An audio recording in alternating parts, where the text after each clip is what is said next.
ನಮಸ್ಕಾರ, ನಾನು ಸವಿತಾ ಕುಲಕರ್ಣಿ. ಮುಂಬೈ ನ್ಯೂಸ್ ಕನ್ನಡ ವಾರ್ತಾವಾಹಿನಿಗೆ ಸ್ವಾಗತ.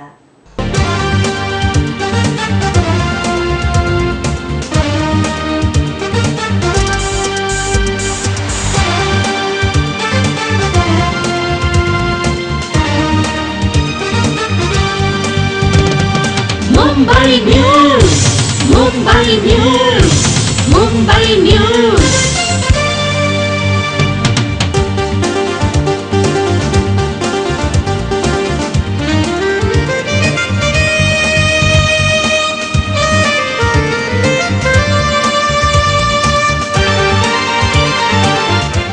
ಮುಂಬೈ ತುಳುವ ಕನ್ನಡಿಗರ ಸ್ಪಂದನ ಸ್ಪಂದನ ಸ್ಪಂದನ ಮುಂಬೈ ನ್ಯೂಸ್. नमस्कार, मैं हूं विवेक ओबरॉय. मुंबई न्यूज की सभी दर्शकों को ढेर सारी शुभकामनाएं. All the best. मेरा नाम है सान कुरैशी. बातें करता हूँ कैसी कैसी, आपके दिमाग का बल्ब हो ना जाए फ्यूज. और आप सब देख रहे हैं मुंबई न्यूज. मैं जॉन लीवर, आप सबको मेरा बहुत बहुत प्यार. और आप देख रहे हैं मुंबई न्यूज. देखते रहिए मुंबई न्यूज. ऐसा न्यूज कहीं भी सुनने को नहीं मिलेगा. Mumbai news, Mumbai news. ದಶಮಾನೋತ್ಸವ ಸಂಭ್ರಮದಲ್ಲಿರುವ ಮಲಾಡ್ ಕನ್ನಡ ಸಂಘವು ಸಾಹಿತ್ಯ ಸಂಜೆ ಕಾರ್ಯಕ್ರಮವನ್ನು ಇತ್ತೀಚೆಗೆ ಹಮ್ಮಿಕೊಂಡಿತ್ತು. ವಿಚಾರಗೋಷ್ಠಿ, ಕವಿಗೋಷ್ಠಿ ಹಾಗೂ ಸನ್ಮಾನ ಸಮಾರಂಭಗಳು ಸಾಹಿತ್ಯ ಸಂಜೆ ಕಾರ್ಯಕ್ರಮಕ್ಕೆ ವಿಶೇಷ ಮೆರುಗು ನೀಡಿ ಸಾಹಿತ್ಯಾಸಕ್ತರ ಮನಗೆದ್ದಿತು. ದಶಮಾನೋತ್ಸವ ಸಂಭ್ರಮದಲ್ಲಿರುವ ಮಲಾಡ್ ಕನ್ನಡ ಸಂಘದ ವಿವಿಧ ಸಾಹಿತ್ಯ ಸಾಂಸ್ಕೃತಿಕ ಕಾರ್ಯಕ್ರಮಗಳ ಅಂಗವಾಗಿ ಸಾಹಿತ್ಯ ಸಂಜೆ ಕಾರ್ಯಕ್ರಮವು ಮಲಾಡ್ ಮಾರ್ವೆ ರೋಡ್ನಲ್ಲಿರುವ ದೀಪ್ಮಾಲಾ ಹೌಸಿಂಗ್ ಸೊಸೈಟಿ ಹಾಲ್ನಲ್ಲಿ ಯಶಸ್ವಿಯಾಗಿ ನಡೆಯಿತು. ಮೊದಲು ನಡೆದ ವಿಚಾರಗೋಷ್ಠಿಯಲ್ಲಿ ಡಾಕ್ಟರ್ ಈಶ್ವರ ಅಲೆಯೂರು ಅವರು ಪತ್ರಿಕಾ ರಂಗದ ಬಗ್ಗೆ ವಿಚಾರ ಮಂಡಿಸಿದರು. ಧಾರ್ಮಿಕ ಬದುಕು ಎಂಬ ವಿಷಯದ ಬಗ್ಗೆ ಮಾತನಾಡಿದ ಧಾರ್ಮಿಕ ಸಂಘಟಕರಾದ ಶ್ರೀನಿವಾಸ ಸಾಪಲ್ಯ ಅವರು ಧರ್ಮ, ಅರ್ಥ, ಕಾಮ, ಮೋಕ್ಷದ ಇತಿಮಿತಿಯಲ್ಲಿ ಧಾರ್ಮಿಕ ಬದುಕು ಸಾಗಿ ಬರಬೇಕು ಎಂದರು. ಈ ಧಾರ್ಮಿಕ ಬದುಕು, ಧರ್ಮ ಅಂದ್ರೆ ಏನು, ಇದರ ವಿಶಿಷ್ಟತೆ ಏನು, ಪುರುಷಾರ್ಥದಲ್ಲಿ ಧರ್ಮಕ್ಕೆ ಕೊಟ್ಟಂತ ಸ್ಥಾನಮಾನಗಳು ಇಲ್ಲಿ ಅಂತ ನಾವು ಇದನ್ನು ಅರಿತರೆ ಮಾತ್ರ ಮುಂದಕ್ಕೆ ಧಾರ್ಮಿಕ ಬದುಕು ಏನು ಅಂತ ತಿಳಿಲಿಕ್ಕೆ ಸಾಧ್ಯ.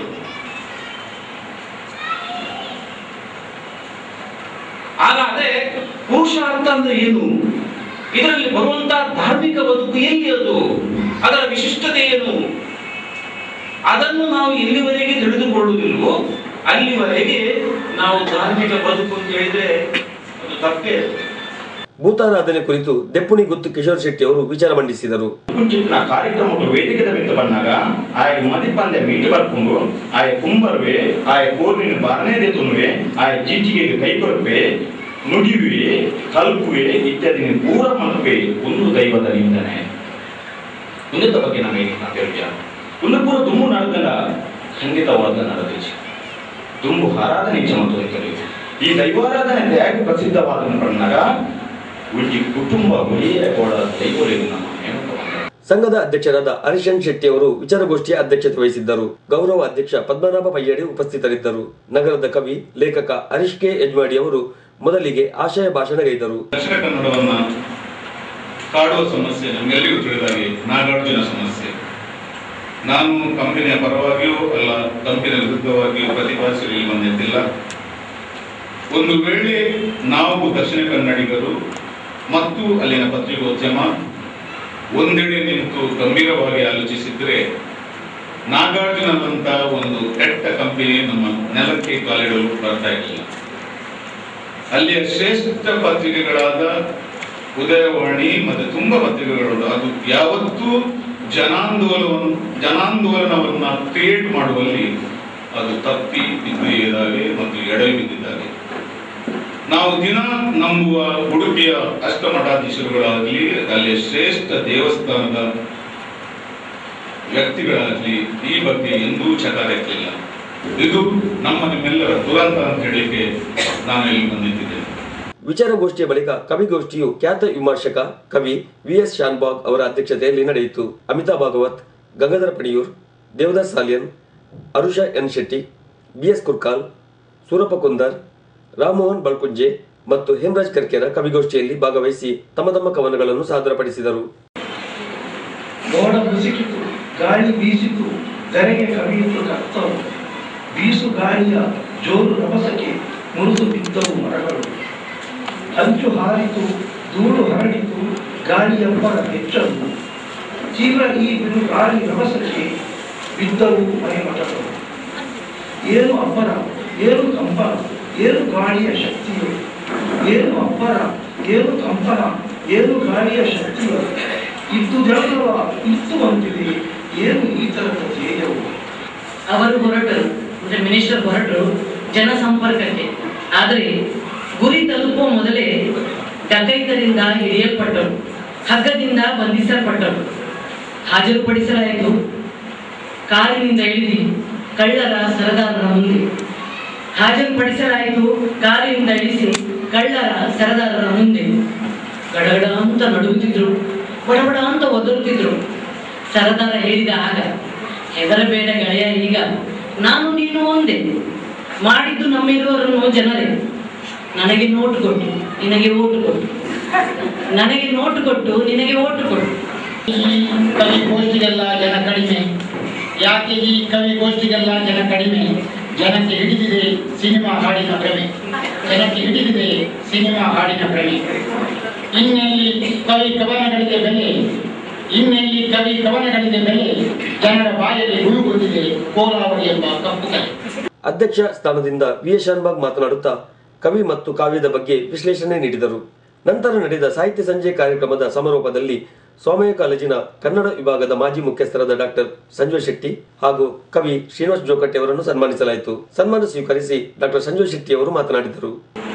ಎಂತ ವಿಮರ್ಶೆ ಬರಲಿ, ಎಂತ ಟೀಕೆ ಬರಲಿ, ಆಕಾಶಕ್ಕೆ ಏರಿಸಲಿ, ಪಾತಾಳಕ್ಕೆ ಇಳಿಸಲಿ, ನಮ್ಮ ಜೀವನದ ರೂಪರೇಷೆಯನ್ನು ಮಾಡಿಕೊಂಡು ಅರ್ಥಪೂರ್ಣವಾದ ಬದುಕನ್ನು ನಾವು ಸಾಗಿಸಿಕೊಂಡು ಹೋಗುತ್ತೇವೆ ಎಂಬುದರ ಆತ್ಮ ದೃಢೀಕರಣ ಮಾಡಿಕೊಂಡಾಗ ಎಂತ ಜಯವು ನಿಮ್ಮ ಪಾಲಿಗೆ ಬರುತ್ತದೆ.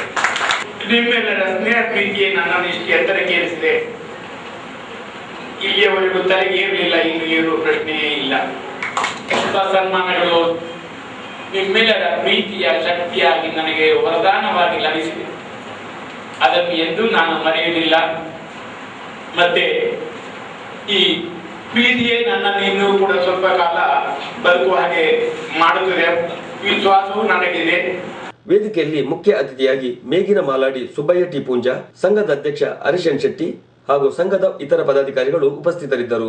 ಮಲಾಡ್ ಕನ್ನಡ ಸಂಘದ ಕಾರ್ಯ ಸಾಧನೆಗಳನ್ನು ಸುಬ್ಬಯ್ಯ ಟಿ ಪೂಂಜಾ ಅವರು ಶ್ಲಾಘಿಸಿದರು. ಸಂಘದ ಅಧ್ಯಕ್ಷ ಹರಿಶನ್ ಶೆಟ್ಟಿ ಅವರು ಸಂಘದ ದಶಮಾನೋತ್ಸವದ ಅಂಗವಾಗಿ ನಡೆದ ಸಾಹಿತ್ಯ ಸಂಜೆ ಕಾರ್ಯಕ್ರಮ ಯಶಸ್ವಿಯಾಗಿ ಸಮಾಪನಗೊಂಡಿದೆ ಎಂದು ಸಂತಸ ವ್ಯಕ್ತಪಡಿಸಿದರು. ಈ ಒಂದು ಕಾರ್ಯಕ್ರಮವನ್ನು ಆಯೋಜಿಸಬೇಕೆಂದು ಯೋಚಿಸುತ್ತಾ ಕೆಲವು ದಿನಗಳನ್ನು ಇದಕ್ಕಾಗಿ ನಿಗದಿಗೊಳಿಸುತ್ತಾ ಹಿಂದೆ ಆಗುತ್ತಾ ಈ ಒಂದು ಸುದಿನ ಈ ಶುಭ ಸಮಾರಂಭಕ್ಕೆ ಒದಗಿ ಬಂದಿದೆ. ನೀವೆಲ್ಲರೂ ಇದರಲ್ಲಿ ಬಹಳ ಸಂತೋಷದಿಂದ ಪಾಲ್ಗೊಂಡಿದ್ದೀರಿ. ವಿಚಾರಗೋಷ್ಠಿ, ಕವಿಗೋಷ್ಠಿ ಹಾಗೂ ಸಮಾರೋಪ ಕಾರ್ಯಕ್ರಮವನ್ನು ಸಂಘದ ಜೊತೆ ಕಾರ್ಯದರ್ಶಿ ಆಶಲತಾ ಎಸ್ ಕೋಟೆಯನವರು ಸೊಗಸಾಗಿ ನಿರೂಪಿಸಿದರು. ಕಾರ್ಯದರ್ಶಿ ಶಂಕರ್ ಡಿ ಪೂಜಾರಿ ಅವರು ವಂದಿಸಿದರು. ಕೆಮರಾ ಸಹಪಾಠಿ ಸುರೇಶ್ ಜೊತೆ ಸವಿತಾ, ಮುಂಬೈ ನ್ಯೂಸ್.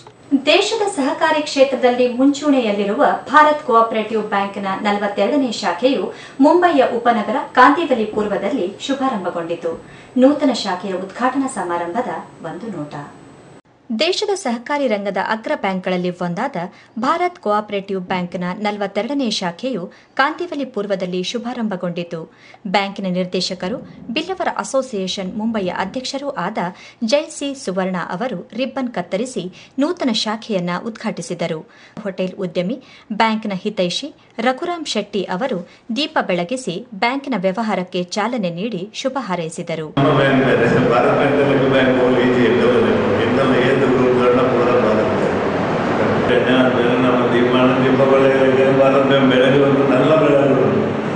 ಬ್ಯಾಂಕಿನ ಕಾರ್ಯಾಧ್ಯಕ್ಷ ವಾಸುದೇವ್ ಆರ್ ಕೊಟ್ಯನ್ ಎಟಿಎಂ ಸೆಂಟರ್ಗೆ ಚಾಲನೆ ನೀಡಿದರೆ, ಬ್ಯಾಂಕ್ನ ನಿರ್ದೇಶಕಿ ಪುಷ್ಪಲತಾ ಎನ್ ಸಾಲ್ಯನ್ ಬ್ಯಾಂಕ್ನ ಲಾಕರ್ ಉದ್ಘಾಟಿಸಿದರು. ಬ್ಯಾಂಕ್ನ 42ನೇ ಶಾಖೆಯ ಉದ್ಘಾಟನಾ ಸಮಾರಂಭದಲ್ಲಿ ಆಡಳಿತ ನಿರ್ದೇಶಕ ಹಾಗೂ ಮುಖ್ಯ ಕಾರ್ಯನಿರ್ವಹಣಾ ಅಧಿಕಾರಿ ಸಿಆರ್ ಮುಲ್ಕಿ, ಬ್ಯಾಂಕ್ನ ನಿರ್ದೇಶಕರುಗಳು, ಮಹಾಪ್ರಬಂಧಕರು, ಉಪಮಹಾಪ್ರಬಂಧಕರುಗಳು, ಪ್ರಬಂಧಕರುಗಳು, ಪರಿಸರದ ಉದ್ಯಮಿಗಳು, ಬ್ಯಾಂಕಿನ ಗ್ರಾಹಕರು, ಹಿತೈಷಿಗಳು ಅಧಿಕ ಸಂಖ್ಯೆಯಲ್ಲಿ ಭಾಗವಹಿಸಿದ್ದರು. ಬ್ಯಾಂಕಿನ ಮಹಾಪ್ರಬಂಧಕ ಅನಿಲ್ ಕುಮಾರ್ 42ನೇ ನೂತನ ಶಾಖೆಗೆ ಉತ್ತಮ ಪ್ರತಿಕ್ರಿಯೆ ಲಭ್ಯವಾಗಿದೆ ಎಂದರು.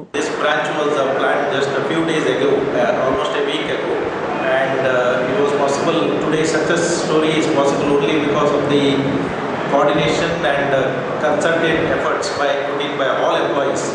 And each one of the employee, right from some staff till Chief General Manager and Managing Director, have struggled day and night and mobilized almost more than 6 crores and 700 SBI and current accounts have been mobilized. This is itself is an achievement. Bank ಗ್ರಾಹಕರಿಗೆ ನೀಡುತ್ತಿರುವ ಕೆಲವು ವಿಶೇಷ ಸೌಲಭ್ಯಗಳನ್ನು ಅನಿಲ್ ಕುಮಾರ್ ವಿವರಿಸಿದರು. We have almost all the products which nationalized banks and private sector banks have been giving. In fact, we are one step ahead as far as technology is concerned. And foreign exchange, you say foreign exchange and even this money transfer and SMS banking, internet banking, all in one. And even one of the new products like Bala Bhavishya Nidhi and Suvidha deposit as well as the premium society accounts is a unique in itself. And that goes to say that this is a corporate, though it is in the cooperative sector, we are one amongst the private sector and nationalized banks. ಕಾಂದಿವಲಿ ಪೂರ್ವದ ನೂತನ ಶಾಖೆಯ ವ್ಯವಹಾರ ಉತ್ತಮ ರೀತಿಯಲ್ಲಿ ಪ್ರಾರಂಭಗೊಂಡು ಪರಿಸರದ ಜನತೆ ಖಾತೆ ತೆರೆಯಲು ಕಾತರಗೊಂಡಿದ್ದರು. ಬ್ಯಾಂಕಿನ ಉಪ ಮಹಾಪ್ರಬಂಧಕರಾದ ವಿವೇಕ್ ಶಾನ್ಭಾಗ್ ಈ ಸಂದರ್ಭದಲ್ಲಿ ತಮ್ಮ ಅನಿಸಿಕೆಯನ್ನ ತಿಳಿಸಿದರು. ಭಾರತ್ ಬ್ಯಾಂಕಿನ ಒಂದು ಇತಿಹಾಸದಲ್ಲಿ ನಾವು ವೆಸ್ಟ್ ಮತ್ತು ಈಸ್ಟ್ ಅನ್ನು ಕವರ್ ಮಾಡಬೇಕು ಅನ್ನುವ ಒಂದು ಮನೋಭಾವ ಮೊದಲಿಗೆ ಇತ್ತು. ಕಾಂದಿವಲಿ ವೆಸ್ಟ್ನ ಒಂದು ಯಶಸ್ಸಿನ ನಂತರ ಕಾಂದಿವಲಿ ಈಸ್ಟ್ಗೆ ನಾವು ಪದಾರ್ಪಣೆ ಮಾಡಿದ್ದೇವೆ. ಈ ಸಂದರ್ಭದಲ್ಲಿ ನಾನು ಭಾಳ ಹರ್ಷದಿಂದ ಹೇಳುವುದಂದರೆ ಇವತ್ತು ನಮ್ಮ ಈ ಶಾಖೆಗೆ ಅತ್ಯಂತ ಉತ್ಪೂರ್ವಕವಾದ ಬೆಂಬಲ ಎಲ್ಲ ಗ್ರಾಹಕರಿಗೆ ಸಿಕ್ಕಿದೆ. ಈ ಥರನೇ ನಾವು ಇನ್ನೂ ಗ್ರಾಹಕರ ಅಭಿಲಾಷೆಯನ್ನು ಈಡೇರಿಸೋಸ್ಕರ ಎಲ್ಲ ಥರದ ಸವಲತ್ತುಗಳನ್ನು ನಾವು ಕೊಡ್ತಾ ಇದ್ದೇವೆ. ನಮ್ಮಲ್ಲಿ ಫಾರಿನ್ ಎಕ್ಸ್ಚೇಂಜ್ ಇದೆ, ಇನ್ಶೂರೆನ್ಸ್ ಸವಲತ್ತು ಇದೆ. ಎಲ್ಲ ಒಂದು ರೀತಿಯಲ್ಲಿ ನೋಡಿದರೆ ಯಾವ ಗ್ರಾಹಕರಿಗೂ ಸಹ ಬೇರೆ ಯಾವ ಬ್ಯಾಂಕಿಗೂ ಹೋಗುವಂತಹ ಪ್ರಮೇಯ ಇರುವುದಿಲ್ಲ.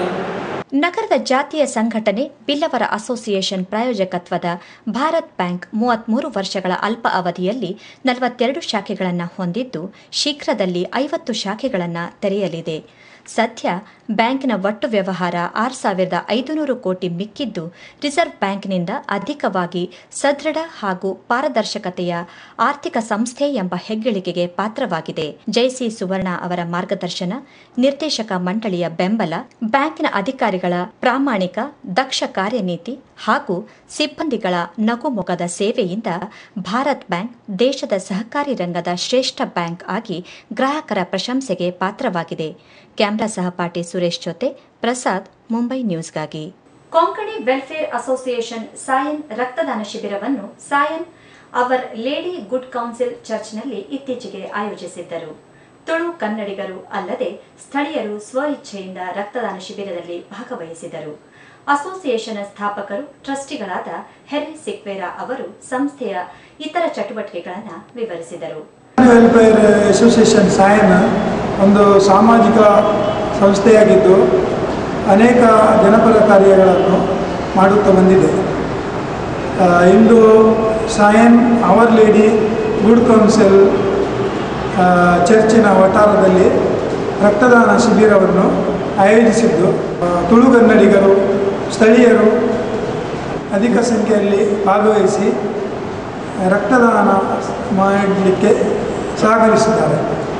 ನಮ್ಮ ಎಲ್ಲ ಜನಪರ ಕಾರ್ಯಗಳಿಗೆ ಎಲ್ಲರೂ ತುಳು ಕನ್ನಡಿಗರು ಸಹಕಾರ ನೀಡಬೇಕೆಂದು ವಿನಂತಿಸುತ್ತೇನೆ. ಕರ್ನಾಟಕ ಸಂಘ, ಅಂಧೇರಿಯ ಪದಾಧಿಕಾರಿಗಳು ಹಾಗೂ ತುಳು ಕನ್ನಡಿಗರ ಸಂಸ್ಥೆಗಳ ಸದಸ್ಯರು ರಕ್ತದಾನ ನೀಡಿ ಕೊಂಕಣಿ ವೆಲ್ಫೇರ್ ಅಸೋಸಿಯೇಷನ್ನ ಮಾನವೀಯತೆ ತೋರುವ ನಿಸ್ವಾರ್ಥ ಕಾರ್ಯದಲ್ಲಿ ಕೈಜೋಡಿಸಿದರು. ರಕ್ತದಾನ ನೀಡಿದ ದಾನಿಗಳನ್ನು ಅಸೋಸಿಯೇಷನ್ ಪದಾಧಿಕಾರಿಗಳು ಸತ್ಕರಿಸಿದರು. ಈಗ ಒಂದು ಪುಟ್ಟ ವಿರಾಮ. ವಿರಾಮದ ನಂತರ ಮುಂಬೈ ನ್ಯೂಸ್ ಕನ್ನಡ ವಾರ್ತಾ ವಾಹಿನಿ ಮುಂದುವರಿಯುವುದು. ಮುಂಬೈ ನ್ಯೂಸ್. ಹಾಯ್, ಹಲೋ, ನಮಸ್ಕಾರ. ನಾನು ರಮೇಶ್ ಅರವಿಂದ್ ಮಾತಾಡ್ತಿದ್ದೀನಿ. ನೀವು ನೋಡ್ತಾ ಇದ್ದೀರಿ ಮುಂಬೈ ನ್ಯೂಸ್. नमस्कार, याना Aishwarya Rai and Nikul, Mumbai News 2 Hi, Yana Budar Sunil Shetty, Nikul, Mumbai News 2 All the best. Hotel Kumars International, approved by Tourism Development Government of Karnataka. Coconut Grove, multi-cuisine restaurant with coastal influences. clean and hygienic kitchen, semi-suite and deluxe AC double room. Planet World, the mini conference hall attached with dining hall. Hotel Kumars International, Bendur Main Road, Mangalore, 575024222587 Mumbai news. ವಿರಾಮದ ನಂತರ Mumbai news Kannada ವಾರ್ತಾವಾಹಿನಿಗೆ ಮತ್ತೊಮ್ಮೆ ಸ್ವಾಗತ. ಮುಂಬೈಯ ಪ್ರತಿಷ್ಠಿತ ಜಾತಿಯ ಸಂಘಟನೆಗಳಲ್ಲಿ ಒಂದಾದ ಮೊಗವೀರ ಮಹಾಜನ ಸೇವಾ ಸಂಘ ಬಗ್ವಾಡಿ ಮುಂಬೈ ಇದರ 69ನೇ ವಾರ್ಷಿಕ ಮಹಾಸಭೆಯು ಇತ್ತೀಚೆಗೆ ಜರುಗಿತು. ಮಹಾಸಭೆಯಲ್ಲಿ ಸಂಘದ ನೂತನ ಅಧ್ಯಕ್ಷರಾಗಿ ಆಯ್ಕೆಯಾದ ಸುರೇಶ್ ಕಾಂಚನ್ ಅವರಿಗೆ ಅಧಿಕಾರ ಹಸ್ತಾಂತರಿಸಲಾಯಿತು. ಮಹಾನಗರದ ಪ್ರತಿಷ್ಠಿತ ಹಿರಿಯ ಜಾತಿಯ ಸಂಸ್ಥೆಗಳಲ್ಲಿ ಒಂದಾದ ಮೊಗವೀರ ಮಹಾಜನ ಸೇವಾ ಸಂಘ ಬಗ್ವಾಡಿ ಮುಂಬೈ ಇದರ 69ನೇ ವಾರ್ಷಿಕ ಮಹಾಸಭೆಯು ಕೋಟೆ ಮುಂಬಯಿಯ ಮಿಂಟ್ ರೋಡ್ನಲ್ಲಿರುವ ಕಾಂಜಿ ಕೆಎಸ್ಜಿ ಸಭಾಗೃಹದಲ್ಲಿ ನಡೆಯಿತು. ಸಭೆಯ ಅಧ್ಯಕ್ಷತೆಯನ್ನು ಸಂಘದ ಅಧ್ಯಕ್ಷರಾದ ಗೋಪಾಲ್ ಎಸ್ ಪುತ್ರನವರು ವಹಿಸಿದ್ದರು. ಸಂಘದ ಗೌರವ ಪ್ರಧಾನ ಕಾರ್ಯದರ್ಶಿ ನಾಗೇಶ್ ಎಂ ಪುತ್ರನವರು ಗತ ವರ್ಷದ ವರದಿಯನ್ನು ವಾಚಿಸಿದರೆ, ಕೋಶಾಧಿಕಾರಿ ಗಣೇಶ್ ಜಿ ಮೆಂಡನ್ ಅವರು ಲೆಕ್ಕಪತ್ರವನ್ನು ಮಂಡಿಸಿದರು. ವೇದಿಕೆಯಲ್ಲಿ ಮಾಜಿ ಅಧ್ಯಕ್ಷರುಗಳಾದ ರಾಮು ಎನ್ ಚಂದನ್, ರತ್ನಾಕರ್ ನಾಯ್ಕ್, ಮಾಜಿ ಕಾರ್ಯದರ್ಶಿ ಎನ್ಎಚ್ ಬಗ್ವಾಡಿ, ಉದ್ಯಮಿ ಮಹಾಬಲ್ ಕುಂದಾರ್, ಮನೀಶ್ ನಾಯ್ಕ್ ಹಾಗೂ ಸಂಘದ ಪದಾಧಿಕಾರಿಗಳು ಉಪಸ್ಥಿತರಿದ್ದರು. ಈ ಸಂದರ್ಭದಲ್ಲಿ ಮುಂದಿನ 2 ವರ್ಷಗಳ ಅವಧಿಗೆ ಚುನಾಯಿಸಿ ಬಂದ ಆಡಳಿತ ಸಮಿತಿಯ ಸದಸ್ಯರನ್ನು ಪರಿಚಯಿಸಲಾಯಿತು. ನೂತನ ಅಧ್ಯಕ್ಷರಾಗಿ ಆಯ್ಕೆಯಾದ ಸುರೇಶ್ ಆರ್ ಕಾಂಚನ್ ಅವರನ್ನು ನಿರ್ಗಮನ ಅಧ್ಯಕ್ಷರಾದ ಗೋಪಾಲ್ ಎಸ್ ಪುತ್ರನವರು ಹೂಗುಚ್ಛ ನೀಡಿ ಅಭಿನಂದಿಸಿದರು. ಬಗ್ವಾಡಿ ಹೋಬಳಿಯ ಸಮಾಜ ಬಾಂಧವರು, ಸಂಘ ಸಂಸ್ಥೆಗಳ ಪದಾಧಿಕಾರಿಗಳು ಸುರೇಶ್ ಆರ್ ಕಾಂಚನ್ ಅವರನ್ನು ಅಭಿನಂದಿಸಿದರು. ಸಭಿಕರಲ್ಲಿ DR Chandan, S D Naik, NH Bagwadi, Ramu N Chandan, Ratnakar N Chandan, Mahabal Kunder, Raju Shri M, Manish Naik, N D Chandan ಹಾಗೂ ನಾರಾಯಣ ಎಂ ಚಂದನ್ ಅವರು ಮಾತನಾಡಿ ಉಪಯುಕ್ತ ಸಲಹೆ ಸೂಚನೆಗಳನ್ನು ನೀಡಿದರು. ಇವತ್ತು ಕೂಡ ತುಂಬಾ ಎಲ್ಲ ಹಿಂದಿನ ಫಂಕ್ಷನ್ಗೆ ಬರದೇ ಇದ್ದವರು ಕೂಡ ಇವತ್ತು ಬಂದಿದ್ದಾರೆ. I think future also more people will come, more people in the sense ಎಲ್ಲ ಏನೋ ಸಣ್ಣ ವಿಷಯಕ್ಕೆ ಡಿಫ್ರೆನ್ಸ್ ಇದೆ, ಮನಸ್ತಾಪ ಇದೆ, ಅವರೆಲ್ಲರೂ ಬರಬೇಕು. ನಾವೆಲ್ಲರೂ ಒಟ್ಟಾಗಿ ನಮ್ಮ ಸಂಘ, ನಮ್ಮ ಬಗ್ವಾಡಿ ಮಹಾಜನ ಸೇವಾ ಸಂಘವನ್ನು ಉಳಿದ ಸಂಘಕ್ಕಿಂತ ಕಡಿಮೆ ಎನ್ನುವಂಥದ್ದು ಇದನ್ನು ತೋರಿಸಬೇಕು. ಅದರ ಸೇವೆ ಮಾಡಿ ಅದರಿಂದ ಆತ್ಮತೃಪ್ತಿ ನಾವು ಪಡೆದುಕೊಳ್ಳುವ ಅಂಥೇಳಿ ತಮ್ಮೆಲ್ಲರಲ್ಲಿ ಕೂಡ ನಾನು ಕೇಳಿಕೊಳ್ಳುತ್ತಿದ್ದೇನೆ. ಹಾಗೆ ಇಲ್ಲಿವರೆಗೂ ಇದಕ್ಕೆ ಹಿಂದೆ ಏನಾಗಿದೆ ಏನಾಗಲಿಲ್ಲ ಅದರ ಬಗ್ಗೆ ನಾನು ಹೆಚ್ಚು ತಲೆ ಕೆಡಿಸ್ಕೊಳ್ಳಿಕ್ಕೆ ಹೋಗುವುದಿಲ್ಲ, ಅದರ ಬಗ್ಗೆ ಕೆತ್ತಿ ಹೇಳಲಿಕ್ಕೂ ಹೋಗುವುದಿಲ್ಲ. ಆದರೆ ನನ್ನ ಕಣ್ಣು ಮುಂದೆನೇ ನಾನು ಈ ಸಂಘಕ್ಕೆ ಬಂದ ನಂತರ ಏನು ಕಾರ್ಯ ಆಗಿದೆ ಅದು ಮಾತ್ರ ನನ್ನ ಕಣ್ಣಲ್ಲಿ ಕಂಡದ್ದನ್ನು ನಾನು ಹೇಳಲು ಬಯಸುತ್ತಿದ್ದೇನೆ. ಸಂಘದ ನೂತನ ಅಧ್ಯಕ್ಷರಾಗಿ ಆಯ್ಕೆಯಾದ ಸುರೇಶ್ ಆರ್ ಕಾಂಚನ್ ಅವರು ತನ್ನ ಕಾರ್ಯಾವಧಿಯಲ್ಲಿ ತಾನು ಹಾಕಿಕೊಂಡಿರುವ ಕಾರ್ಯ ಯೋಜನೆಗಳು ಕಾರ್ಯಗತವಾಗುವಲ್ಲಿ ಎಲ್ಲರ ಸಹಕಾರ ಕೋರಿದರು. ಇಲ್ಲಿಯ ತನಕ ಏನೇನು ನಮ್ಮ ಉದ್ದೇಶ ಇತ್ತು ಎಲ್ಲ ಬುಕ್ಕಿನಲ್ಲಿಯೇ ಪ್ರಿಂಟ್ ಆಗಿದೆ. ಬಂದಂತ ನಮ್ಮಂತ ಅಧ್ಯಕ್ಷರು ಹೇಳ್ತಾರೆ, ಭಾಷಣ ಮಾಡ್ತೇವೆ, ಹೋಗ್ತೇವೆ. ಯಾವುದೇ ಒಂದು ಕೆಲಸ ಹೆಚ್ಚಿನ ಮಟ್ಟದಲ್ಲಿ ಆಗುವುದಿಲ್ಲ. ಅದಕ್ಕೆ ಕಾರಣ ಏನಿರಬಹುದು? ನಮ್ಮ ಮಹಾಜನರ ಅಥವಾ ಸಮಾಜ ಬಾಂಧವರ ಸಪೋರ್ಟಿನ ಕೊರತೆ ನಮ್ಮಲ್ಲಿ ತುಂಬಾ ಇದೆ. ಕೆಲವು ಗಣ್ಯರು ಹೇಳಿದರು, ಸಂಘಕ್ಕೆ ಬಂದಂತ ಒಮ್ಮೆ ಕೆಲಸ ಮಾಡಿ ಹೋದವ ಆ ಪುಣ್ಯಾತ್ಮ ಇನ್ನೊಮ್ಮೆ ಸಂಘಕ್ಕೆ ತಲೆ ಹಾಕುವುದಿಲ್ಲ. ಹಾಗಾದರೆ ಆ ಸಂಘದಲ್ಲಿ ಏನು ಕೊರತೆ ಇರಬಹುದು? ಏನಾದರೂ ಭೂತ ಪ್ರೇತ ಹೊಂದ್ಕೊಂಡಿದೆಯೋ, ಅವನಿಗೇನಾದರೂ ಕಾಯಿಲೆ ಇರ್ಬೋದು.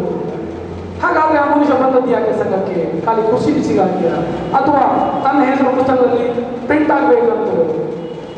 ನಿಜವಾಗ್ಲೂ ಸಮಾಜ ಸೇವೆಗೆ ಆ ಮನುಷ್ಯ ಸಮಾಜ ಸೇವೆ ಮಾಡೋದಕ್ಕಿಂತ ಮೊದಲು ತನ್ನ ಮನೆ, ಸಂಸಾರ, ಹೆಂಡತಿ ಮಕ್ಕಳನ್ನ ಮೊತ್ತ ಮೊದಲೇ ನೋಡ್ಕೊಂಡು ಹೋಗ್ಬೇಕು. ಗೋಪಾಲಿ ಎಸ್ ಪುತ್ರನವರು ಅಧ್ಯಕ್ಷೀಯ ಭಾಷಣಗೈದರು. ಈಗಾಗಲೇ ನಾವು ಹಲವಾರು ಸಂಘ ಸಂಸ್ಥೆಗಳನ್ನು ತುಂಬ ಹತ್ತಿರದಿಂದ ನೋಡಿದ್ದೇವೆ. ಅವರ ಕಾರ್ಯವೈಖರಿ, ಅವರ ಆಸ್ತಿ, ಅವರ ಉತ್ಪತ್ತಿ ಅದೆಲ್ಲ ನೋಡುವಾಗ ನಮಗೂ ಅನಿಸುತ್ತದೆ ನಾವೆಲ್ಲೋ ತುಂಬ ಹಿಂದುಳಿದಿದ್ದೇವೆ, ನಮ್ಮಲ್ಲಿ ಏನೂ ಇಲ್ಲ. ಇವರೆಲ್ಲ ಹೇಗೆ ಇಷ್ಟೆಲ್ಲ ಮಾಡಿದ್ರು, ನಮ್ಮ ಹತ್ರ ಯಾಕೆ ಸಾಧ್ಯ ಆಗ್ತಾ ಇಲ್ಲ? ಈ ಕ್ವಶನ್ ಮಾರ್ಕ್ ಪ್ರತಿ ಒಂದು ಸಂಘ ಸಂಸ್ಥೆಗಳ ಅವರ ಚಟುವಟಿಕೆಗಳಲ್ಲಿ ನಾವು ಭಾಗವಹಿಸುವಾಗ ನಮಗೆ ಅನಿಸ್ತದೆ, ಏನು ಕಾರಣ, ನಮ್ಮಲ್ಲಿ ಯಾಕೆ ಆಗ್ತಾ ಇಲ್ಲ? ಇವರೆಲ್ಲ 100 ಕೋಟಿ 200 ಕೋಟಿ 500 ಕೋಟಿ ಪ್ರಾಪರ್ಟಿ ಮಾಡ್ಕೊಂಡಿದ್ದಾರೆ. ಅಂದರೆ ನಮ್ಮಿಂದ ಯಾಕೆ ಸಾಧ್ಯ ಇಲ್ಲ? ನಮ್ಮಲ್ಲಿ ಯಾಕೆ ಆ ಛಲ ಇಲ್ಲ? ನಮ್ಮಲ್ಲಿ ಛಲನೂ ಇದೆ, ಸಾಧ್ಯತೆನೂ ಇದೆ. ಜೊತೆ ಕಾರ್ಯದರ್ಶಿ ಭಾಸ್ಕರ್ ಎಂ ಶ್ರೀಯನ್ ಅವರು ಕೊನೆಯಲ್ಲಿ ಅಭಾರ ಮನ್ನಿಸಿದರು. ಕ್ಯಾಮರಾ ಸಹಪಾಠಿ ಸುರೇಶ್ ಜೊತೆ ಪ್ರಸಾದ್, ಮುಂಬೈ ನ್ಯೂಸ್. ಮುಂಬೈ ಕನ್ನಡಿಗರ ಪ್ರಾತಿನಿಧಿಕ ಸಂಸ್ಥೆ ಕರ್ನಾಟಕ ಸಂಘ ಮುಂಬಯಿಯ 2011 ವರದರಾಜ ಆದ್ಯ ಸ್ಮಾರಕ ಪ್ರಶಸ್ತಿಯನ್ನು ಖ್ಯಾತ ಅನುವಾದ ಸಾಹಿತಿ ಡಾಕ್ಟರ್ ರಾಮಕೃಷ್ಣ ಮರಾಠೆ ಅವರಿಗೆ ನೀಡಲಾಯಿತು. ಪ್ರಶಸ್ತಿ ಪ್ರದಾನ ಸಮಾರಂಭವನ್ನ ಇದೀಗ ತಮ್ಮ ಮುಂದಿಡುತ್ತಿದ್ದೇವೆ. ಮುಂಬೈ ಕನ್ನಡಿಗರ ಪ್ರತಿಷ್ಠಿತ ಸಂಸ್ಥೆ ಕರ್ನಾಟಕ ಸಂಘ ಮುಂಬೈ ಇದರ 2011ನೇ ಸಾಲಿನ ವರದರಾಜ ಆದ್ಯ ಪ್ರಶಸ್ತಿಯನ್ನು ಖ್ಯಾತ ಅನುವಾದ ಸಾಹಿತಿ ಡಾಕ್ಟರ್ ರಾಮಕೃಷ್ಣ ಮರಾಠೆ ಅವರಿಗೆ ನೀಡಲಾಯಿತು. ಪ್ರಶಸ್ತಿ ಪ್ರದಾನ ಸಮಾರಂಭದ ಅಧ್ಯಕ್ಷತೆಯನ್ನು ಸಂಘದ ಅಧ್ಯಕ್ಷ ಡಾಕ್ಟರ್ ಜಿಡಿ ಜೋಶಿ ವಹಿಸಿದ್ದರು. ಮುಖ್ಯ ಅತಿಥಿಯಾಗಿ ವಿಪಿಎಂ ಶಿಕ್ಷಣ ಸಂಸ್ಥೆ ಮುಲುನ ಅಧ್ಯಕ್ಷ ಎನ್ಬಿಎಚ್ ಕುಲಕರ್ಣಿ ಆಗಮಿಸಿದ್ದರು.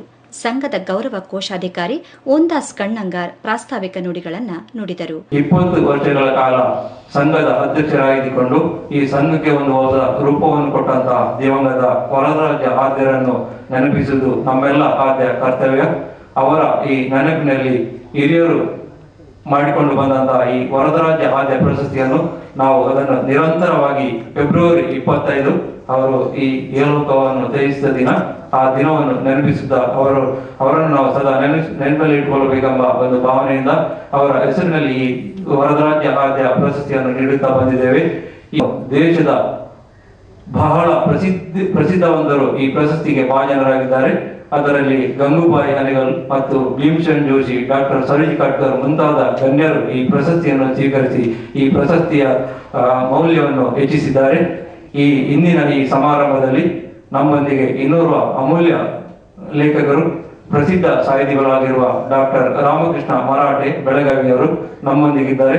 ನಮಗೆ ತುಂಬಾ ಸಂತೋಷವನ್ನು ತಂದುಕೊಟ್ಟಿದೆ ಈ ಪ್ರಶಸ್ತಿಯಿಂದ ಅವರಿಗೆ ಸಲ್ಲುವುದಕ್ಕಾಗಿ.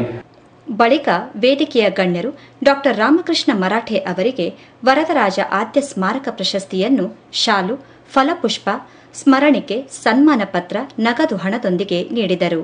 ಪ್ರಶಸ್ತಿ ಪುರಸ್ಕೃತ ಡಾಕ್ಟರ್ ರಾಮಕೃಷ್ಣ ಮರಾಠೆ ಅವರ ಪ್ರತಿಕ್ರಿಯೆ ಹೀಗಿತ್ತು. ಇವತ್ತು ಪ್ರಶಸ್ತಿಗಳು ಪ್ರಶ್ನಿಸ್ತಾ ಇದ್ದಾವೆ. ಪ್ರಶಸ್ತಿ ತಗೊಳ್ಳುವವನ ಪ್ರತಿಭೆ ಮತ್ತು ಸಾಧನೆಯನ್ನು. ಈ ಪ್ರಶಸ್ತಿಗಳು ಪ್ರಶ್ನಿಸ್ತಕ್ಕಂಥ ಇವತ್ತಿನ ಕಾಲದೊಳಗೆ ನಾನು ಪ್ರಶಸ್ತಿ ತೆಗೆದುಕೊಳ್ತಾ ಇದ್ದೀನಿ. ಈ ಕಾರಣಕ್ಕೆ ನನಗೆ ಸಂಕೋಚ. ಇನ್ನೊಂದು ಕಾರಣಕ್ಕೆ ಸಂತೋಷ. ಯಾಕಂದ್ರೆ ಅಧ್ಯಕ್ಷರಾಗಿ ಬಹಳ ದೊಡ್ಡ ಕೆಲಸ ಮಾಡಿದಂಥವರು ವರದರಾಜ್ ಆದ್ಯವರು. ಇಂಥವರ ನೆನಪಿನ ಈ ಪ್ರಶಸ್ತಿ ನಾನು ಪಡಿತಾ ಇದ್ದೀನಿ ಅನ್ನೋದಂತ ಒಂದು ಸಂತೋಷ ನನಗೆ. ಮುಖ್ಯ ಅತಿಥಿ ಎನ್ಬಿಎಚ್ ಕುಲಕರ್ಣಿ ಅವರು ಮಹಾನಗರದಲ್ಲಿ ಕನ್ನಡಿಗರು ಕಟ್ಟಿ ಬೆಳೆಸಿದ ಸಂಸ್ಥೆಗಳನ್ನು ಮುಂದಿನ ಜನಾಂಗ ಉಳಿಸಿಕೊಳ್ಳಬೇಕಾಗಿದೆ ಎಂದರು. 1956ರವರೆಗೆ ಯಾವಾಗ ಭಾಷಾ ಪ್ರಕಾರ ಪ್ರಾಂತ್ಯಗಳು ಅಲ್ಲಿ ಆಗುವವರೆಗೆ ಎಂದೂ ಜಗಳ ಇರಲಿಲ್ಲ, ಎಂದೂ ದ್ವೇಷ ಇರಲಿಲ್ಲ. ಇವೆಲ್ಲ ರಾಜಕಾರಣಿಗಳು ನಮಗೆ ಸೂಟ್ ಆಗುವವರೆಗೆ ಜಸ್ಟ್ ಮಾಡ್ಕೊಂಡು ಹೋಗ್ತಾ ಇದ್ದಾರೆ. ಅದಕ್ಕೆ ನಾವು ಮಹತ್ವ ಕೊಡಬಾರದು, ಅದನ್ನು ಆದಷ್ಟು ನಾವು ಕ್ರಶ್ ಮಾಡಲಿಕ್ಕೆ ಪ್ರಯತ್ನ ಮಾಡಬೇಕು. ಡಾಕ್ಟರ್ ಜಿಡಿ ಜೋಶಿ ಅವರು ಅಧ್ಯಕ್ಷೀಯ ಭಾಷಣಗೈದರು. ಕನ್ನಡ ಮತ್ತು ಮರಾಠಿ ಬಗ್ಗೆ ತುಂಬಾ ಪ್ರೇಮ ಇತ್ತು. ಅವರು ಮಡಿದು ಹೋದಂತಹ ದಿವಸ 25ನೇ ತಾರೀಕು, ಯಾಕೆ ನೀವು ಮುಂದೆ ಹಾಕಬಹುದಾಗಿತ್ತು ಅಂತ ಮಾತುಗಳನ್ನ ಎನ್ಬಿಎಚ್ ಕುಲಕರ್ಣಿ ಅವರು ಹೇಳಿದರು. ಮುಂದೆ ನಾವು ಹಾಕೋದು ಯಾಕಂದ್ರೆ 25ನೇ ಫೆಬ್ರವರಿ ವರದರಾಜ ಆದ್ಯರು ತೀರಿ ಹೋದಂತಹ ದಿವಸ. ಅದೇ ದಿವಸ ಕಾರ್ಯಕ್ರಮವನ್ನು ಇಟ್ಕೊಳ್ತೇವೆ. ಅವರು ಆಲೋಚಿಸಿದಂತಹ ವಿಚಾರಗಳು, ಬಾಂಧವ್ಯ, ಕನ್ನಡ ಮರಾಠಿ ಬಾಂಧವ್ಯಕ್ಕೆ ಯಾರು ಸಾಂಸ್ಕೃತಿಕವಾಗಿ ಭಾಷಿಕವಾಗಿ ಮಾಡಿರ್ತಾರೋ ಅಂಥವ್ರನ್ನ ನಾವು ಆಯ್ಕೆ ಮಾಡಿ ಸಮಿತಿಗಳ ಮುಖಾಂತರ ಆಮೇಲೆ ಅವರಿಗೆ ಪ್ರಶಸ್ತಿಯನ್ನು ಅದೇ ದಿವಸ ನಾವು ಕೊಡುವಂತಹ ಕೆಲಸವನ್ನು ಮಾಡಿಕೊಂಡು ಬರ್ತಾ ಇವೆ. ಅಂದರೆ ವೇದಿಕೆಯಲ್ಲಿ ಸಂಘದ ಜೊತೆ ಕಾರ್ಯದರ್ಶಿ ಎನ್ಎಂ ಗುಡಿ, ಸನತ್ ಕುಮಾರ್ ಜೈನ್ ಉಪಸ್ಥಿತರಿದ್ದರು. ಮರಿಯಪ್ಪ ನಾಟೇಕರ್ ಕಾರ್ಯಕ್ರಮ ನಿರೂಪಿಸಿದರು. ಬಳಿಕ ವೈಷ್ಣವಿ ಕಲಾ ಕೇಂದ್ರದ ವಿದ್ಯಾರ್ಥಿಗಳು ಕನ್ನಡ ತುಳು ನೃತ್ಯ ಪ್ರದರ್ಶನ ನೀಡಿದರು.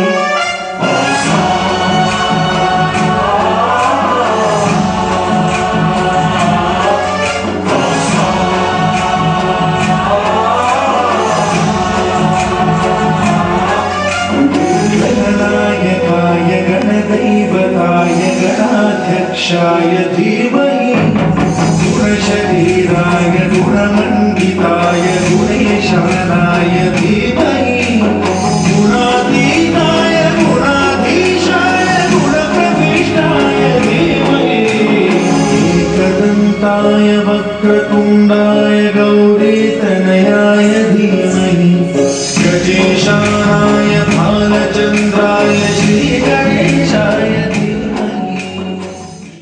ಶಿವರಾಜ್ ಕಾಂಚನ್ ಕನ್ನಡ ಚಿತ್ರಗೀತೆ ಹಾಡಿ ರಂಜಿಸಿದರು. ಕ್ಯಾಮೆರಾ ಸಹಪಾಠಿ ಸುರೇಶ್ ಜೊತೆ ವಾಣಿ ಪ್ರಸಾದ್, ಮುಂಬೈ ನ್ಯೂಸ್ಗಾಗಿ.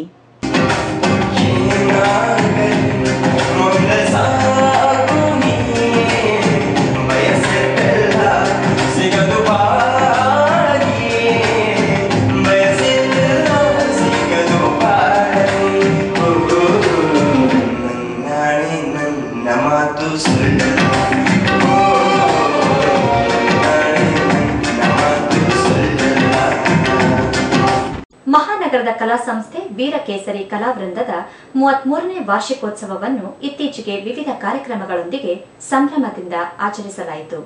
ನಗರದ ಕಲಾ ಸಂಸ್ಥೆಯಲ್ಲಿ ಒಂದಾದ ವೀರಕೇಸರಿ ಕಲಾವೃಂದ ಮುಂಬೈ ಇದರ 33ನೇ ವಾರ್ಷಿಕೋತ್ಸವವು ಮಾಟುಂಗಾದ ಡಾ ವಿಶ್ವೇಶ್ವರಯ್ಯ ಸಭಾಗೃಹದಲ್ಲಿ ನಡೆಯಿತು.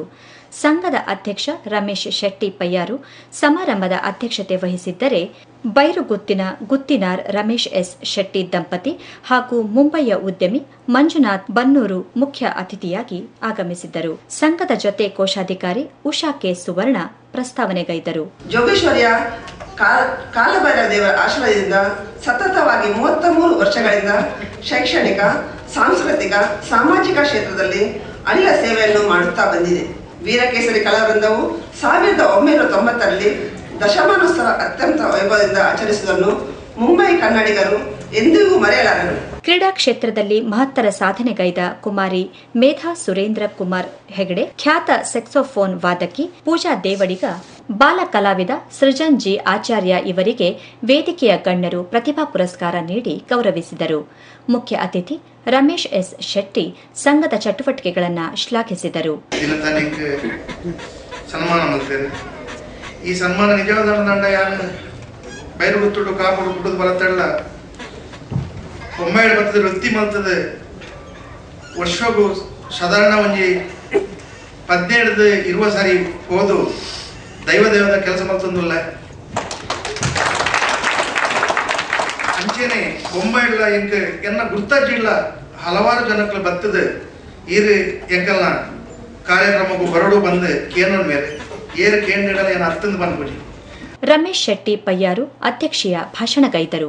ಮುಂಬೈ ಮಹಾರಾಷ್ಟ್ರದ ಒಂದು ರಾಜಧಾನಿ ಆಗಿದ್ದರೂ ಕೂಡ ಅನ್ಯ ಪ್ರದೇಶದ ಬೇರೆ ಬೇರೆ ರಾಜ್ಯಗಳ ಜನರು ಇಲ್ಲಿ ಬಂದು ವಿವಿಧ ಬೇರೆ ಬೇರೆ ಅಂಗಗಳಲ್ಲಿ ಅನೇಕ ಸಾಧನೆಗೈದು ಕೀರ್ತಿಯ ಉತ್ತುಂಗಕ್ಕೇರಿದಂತಹ ಉದಾಹರಣೆ ತುಂಬ ಇದೆ. ಮಹಾರಾಷ್ಟ್ರದ ಜನರ ಈ ಒಂದು ಉತ್ತಮವಾದ ನಡವಳಿಕೆಗೆ ಇದೊಂದು ನಿದರ್ಶನ. ವೀರಕೇಸರಿ ಕಲಾವೃಂದದ ಕಾರ್ಯದರ್ಶಿ ವಿಶ್ವನಾಥ್ ಪೇತ್ರಿ ಕಾರ್ಯಕ್ರಮ ನಿರೂಪಿಸಿದರು. ಬಳಿಕ ರಮೇಶ್ ಶಿವಪುರ ಅವರ ನಿರ್ದೇಶನದಲ್ಲಿ ಮುಂಬಯಿಯ ಪರಿಣಿತ ಕಲಾವಿದರು ಛಲಪತಿನ ಕಿತಾಪತಿ ಎಂಬ ತುಳು ಹಾಸ್ಯ ನಾಟಕವನ್ನು ಪ್ರದರ್ಶಿಸಿದರು. ಕ್ಯಾಮೆರಾ ಸಹಪಾಠಿ ಸುರೇಶ್ ಜೊತೆ ಸವಿತಾ, ಮುಂಬೈ ನ್ಯೂಸ್ಗಾಗಿ.